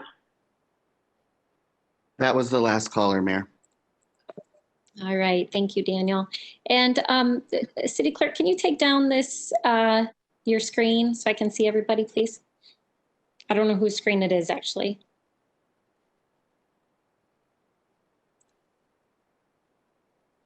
Is that, okay.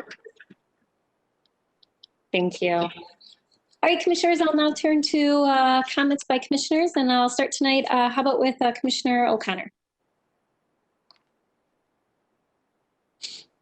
Thank you, Mayor.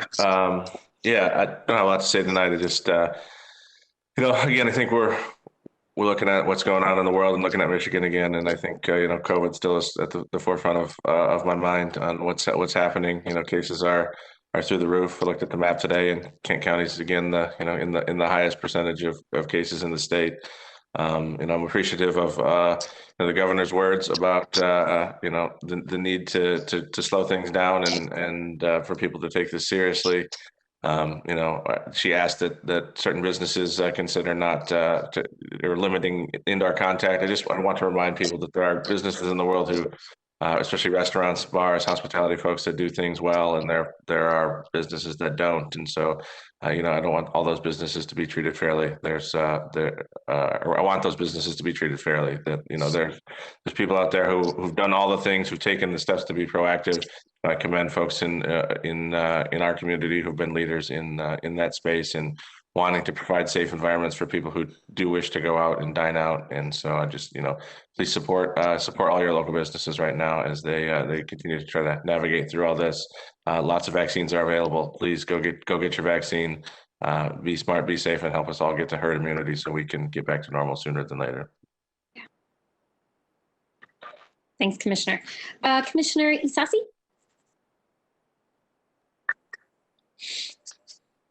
Thanks, Mayor. Thanks for all who called in, and I know thank you to our city staff. We, a few months ago, we were sitting in our virtual chambers and talking about what the realities might be as we go into a budget planning process, and looking at a bunch of different options. And now we are in a different spot again. So I know that takes a lot of time and energy by all of our different city department leaders and staff. So thank you for all the work that you have done to pivot during this time. To those who want to engage with us, I think, again, missing being physically together, but wanting to be safe. And so always looking for ways to connect with individuals, reminders, you can email us, reach out to us in a lot of different ways. And sometimes just picking up the phone and talking to one another has been good during this time, but just reminding people that there will be options to connect with us regarding our budget process as we move forward. We added our additional dates for that process for the month of May. And I think all but one additional are going to be on Tuesdays. The last one is on May 20th. I think we are continuing to hear just the realities. I've said this before, that there's not one truth. So as it relates to public safety in our community, and I think, oftentimes the calls represent that. And so I look forward to continued conversations about what keeps our community safe, continuing to recognize the trauma that individuals face and how that impacts us. You know, I mentioned a city manager and I think Commissioner Jones in one of our just brief calls that maybe it was you, city attorney. I happened to watch over the course of the last month 2 different people who I don't know be arrested on city streets here in Grand Rapids. And, you know, for me, that impact it's traumatizing to wonder, you know, what happened with that individual. You know, the interactions that I saw were not, you know, necessarily concerning to me. It was more so just what that does to you as an individual to continue to see that. And that's me, you know, not knowing individuals, not understanding that those dynamics of what's going on with that individual, but just seeing that. And so understanding what that trauma might look like for individuals who see that day in and day out, might experience that with their own families. And so, you know, I hope that we can continue this conversation. I'm grateful to this body and to be doing this with all of you, to have those critical conversations about what truly keeps us safe in this city. So thank you and have a good night. Thank you, Commissioner. Commissioner Jones? Thank you, Mayor, and want to thank all of those who called in on this evening, and want to begin by actually joining Commissioner O'Connor in really sharing my real concern for the increase in numbers with regards to COVID-19 in the state of Michigan. I'm sure we all know we're making national news, actually international news, and I would say we're doing that for the wrong reasons. And I am really hopeful that more people will really give consideration and move rather aggressively to be vaccinated. I respect the decision of anyone or of all people regarding their whether or not they get the vaccine or not. But I keep coming back to just the idea of being in a position where I've read countless stories and testimonies of individuals who started out last year saying that they would not even consider the vaccine until millions and millions of folks received it because of, and rightfully so, they were concerned based on some historic atrocities that had occurred, in particular within the African American community. And I've watched as they have changed their minds simply because they have the desire to want to be in the midst of loved ones. And when I see the numbers and how they're trending upward, and it's a lot of our younger folks who are really being impacted. My concern is significant, simply because I want to hopefully get back to a time where we can have gatherings, not just in the dais with us, but just within community as a whole. And so I really do. I'm doing all that I can with the voice that I have to try to encourage people to get the vaccine. And yet I understand I'm never looking to debate anyone, but really just kind of trying to put out all of the benefits of the vaccine. And so that is my hope.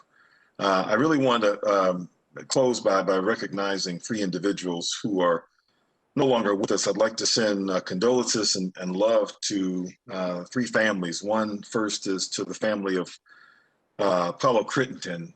Paulo was the young brother who was found at Plaster Creek.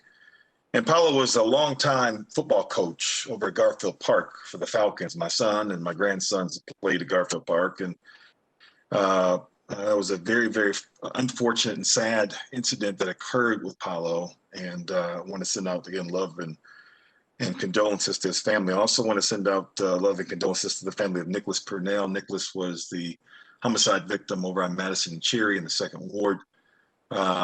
He was shot and died. Fortunately, I want to tip my hat to the police department.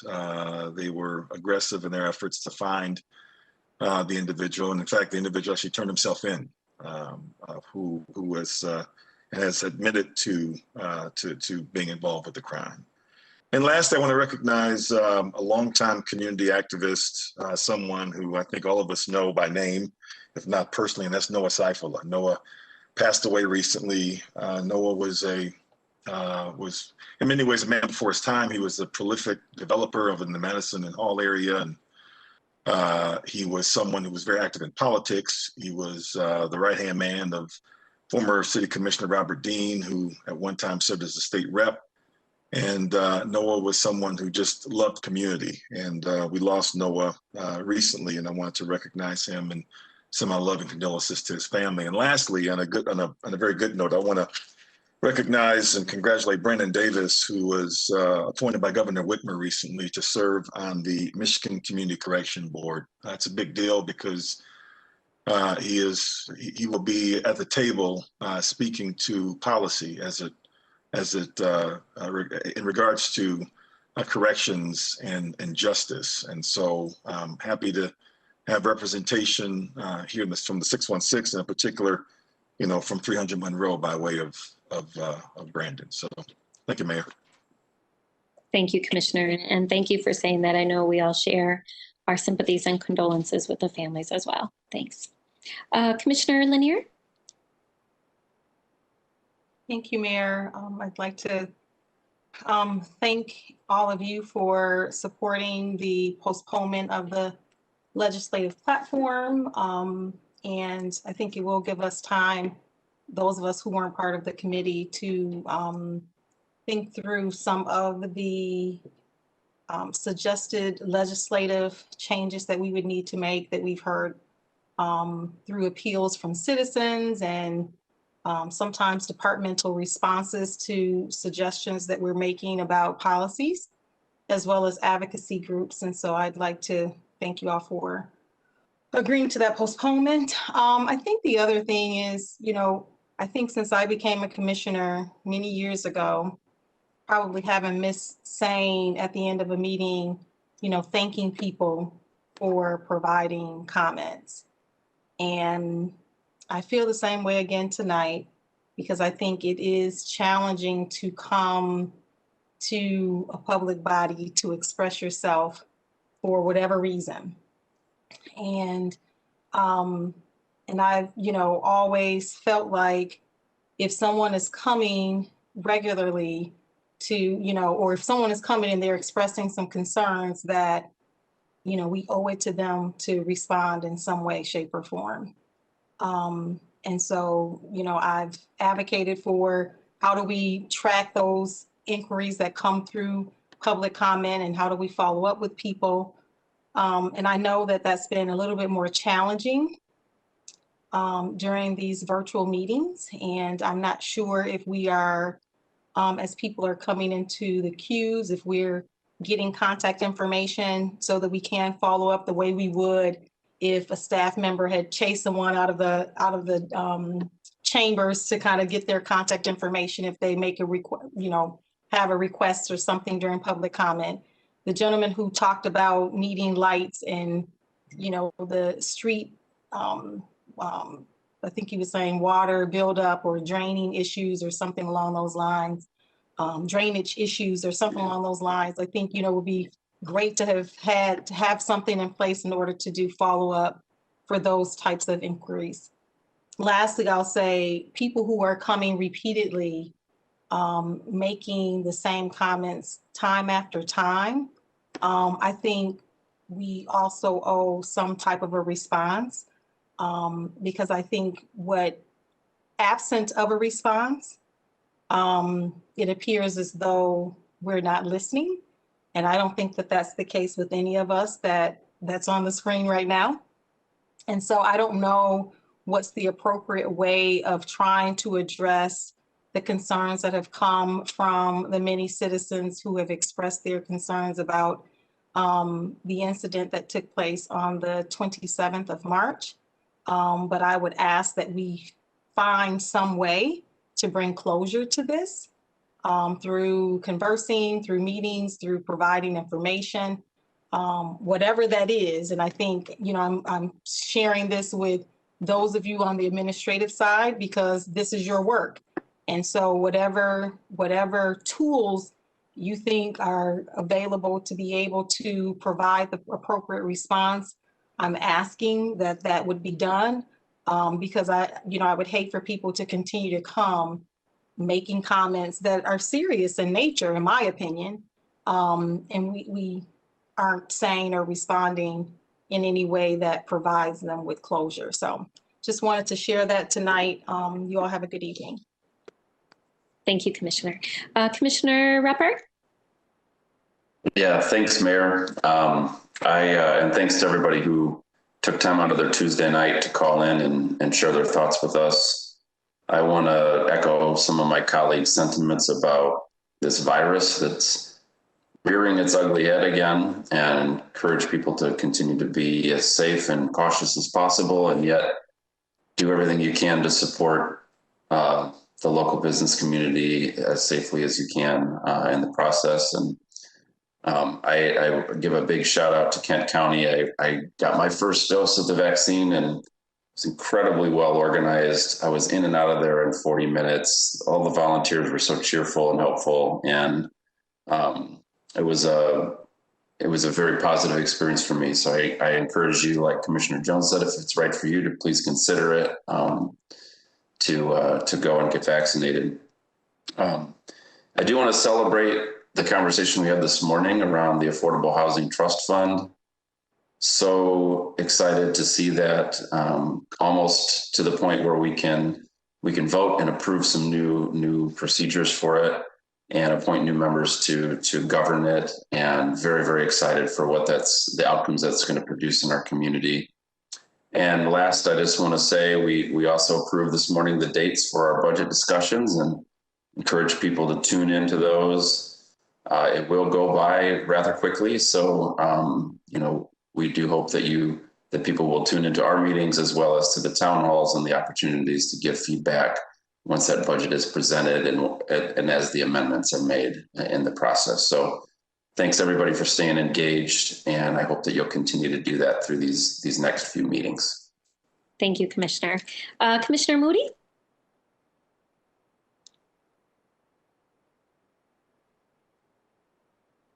Thank you, Madam Mayor. I also appreciate all those who've called in tonight. Tonight was a good listening opportunity to hear everyone voice their opinion. I also want to give kudos to the Kent County COVID Task Force group that Reverend Jones and I are part of. We, along with Kari Bridgewater, along with my wife and others who have been in the position where they have set up the opportunity for people to be vaccinated. I think my wife has done over 1,000 people over the last 3 weeks, which has been good, and she's still doing it right now. It's important that people do get vaccinated, and at the same time, it is your choice.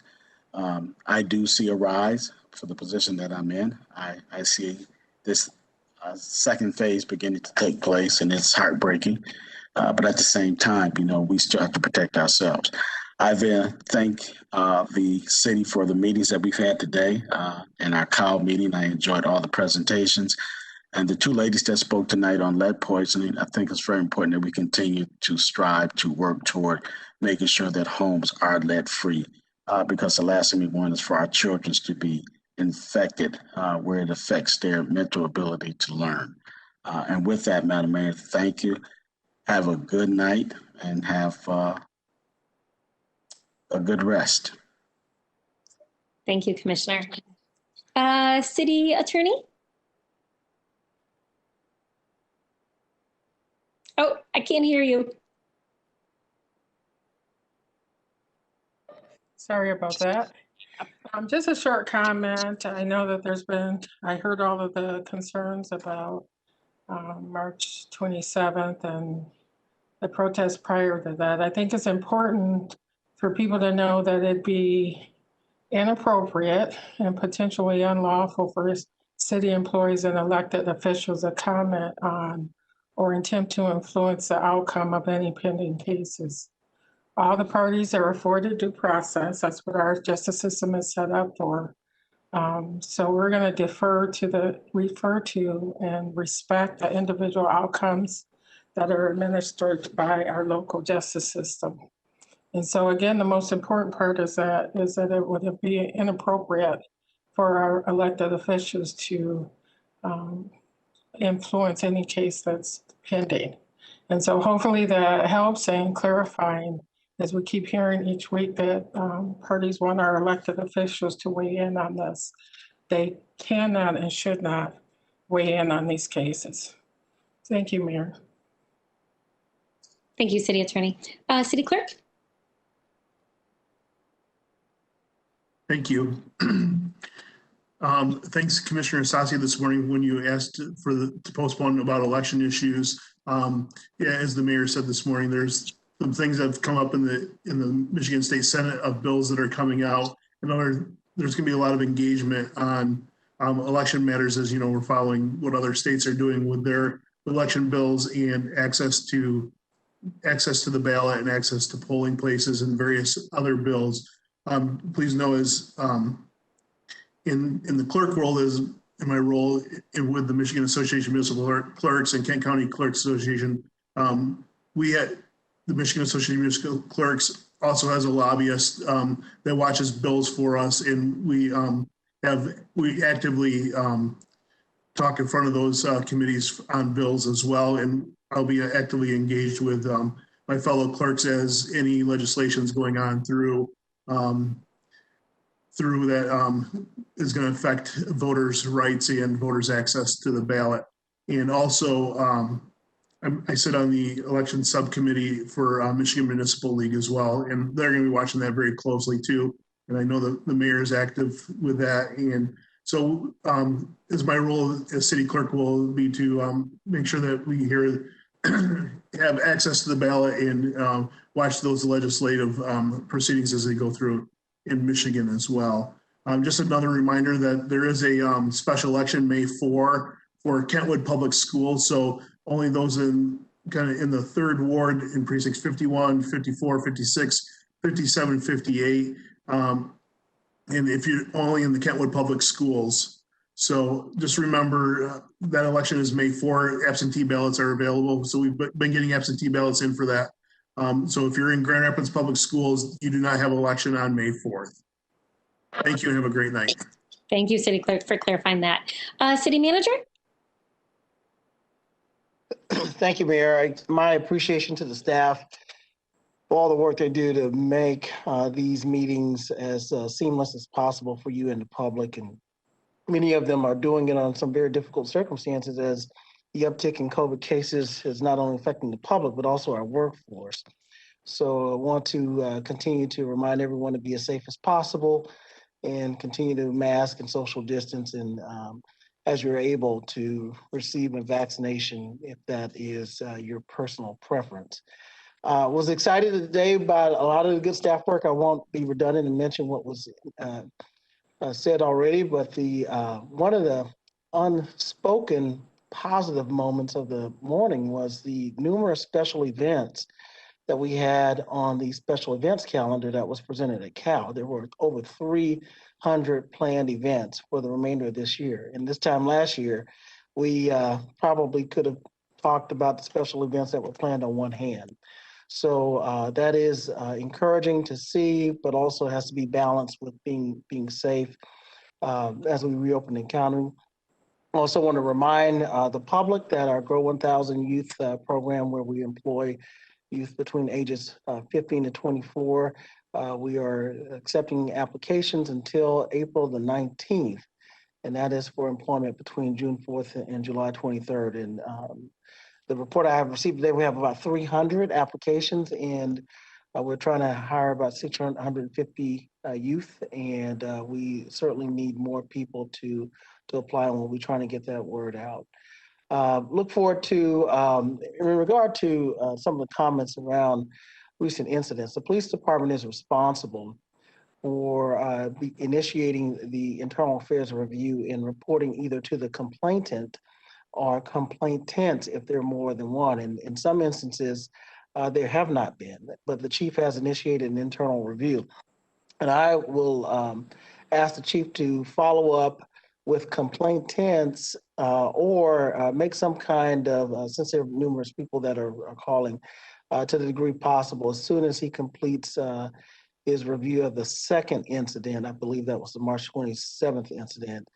some type of update on what the department's findings were regarding that. I believe the first one has been completed. So he should do that. And as well, there's a public safety committee that the chief reports to every month as part of our governance process, and would also welcome conversation for the public safety committee around any concerns that they may have around the police department's conduct, police department's conduct, and incidents that are happening in our community. And so perhaps the police chief can likewise give updates at that next meeting on the 27th as well.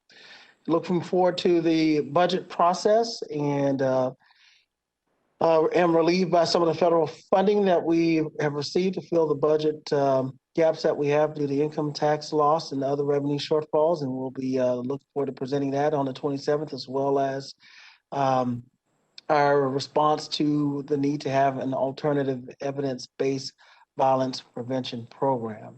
And so we should be ready to talk about that at our next City Commission meeting. In addition to the budget and the legislative agenda that was tabled, there will be a lot of things that will be happening on the 27th. Thank you. Thank you, City Manager. I'll just remind everyone, I was actually on a call today with the U.S. Conference of Mayors. I just want to remind everyone that the rules for the federal funding, the stimulus money for cities, has not been finalized yet. And so we're still waiting on those final rules from Treasury and a final number. So again, I know lots of people have asked me about it as well, and I've really asked them to be patient. I want to be really cautious and not premature in one, what the number is, or two, how much we're going to have to use to fill our budget deficit. Obviously, this recent decision by the governor to require people to work from home for another 6 months is going to continue to hurt our income tax revenues, particularly by non-residents. And so I anticipate that going into next year, they may be greater than we expect. So again, I'm cautiously optimistic, but I'm asking people to just be patient as we wait, just like they do. And then two final thoughts tonight, in addition to, I know I'm not going to repeat what all of you've said. All of your comments have been good comments, but just two reminders. Things are starting to pick up and get busier around our community. This weekend, we do have the park cleanup. So 16th and 17th, parks throughout our city, our Parks Department and Friends of Grand Rapids Parks, and hopefully hundreds and thousands of volunteers will join us to get out there and beautify our parks, getting ready for the spring and summer. And then on Saturday, there is a Stop Asian Hate rally downtown at Rose Park Circle. So hopefully I'll see some of you there as well. And with that, I will adjourn tonight, and I hope you all have a good rest of the night, and I'm sure I'll talk to you some more this week. All right. Have a good night, everyone.